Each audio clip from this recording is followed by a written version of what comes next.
বৌমা। হ্যাঁ মা বলুন। তা বলি কি করছো তুমি?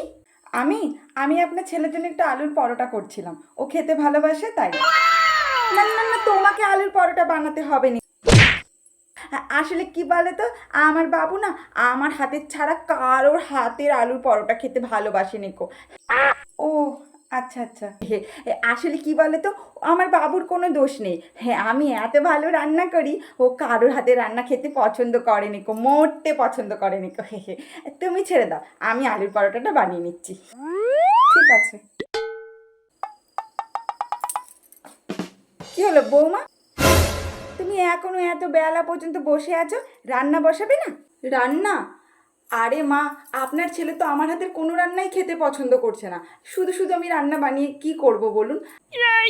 আর এটাতে আপনার ছেলের কোনো দোষ নেই, আপনি এত ভালো রান্না করেন, আমি এই কদিন এসে খেয়েই প্রেমে পড়ে গেছি।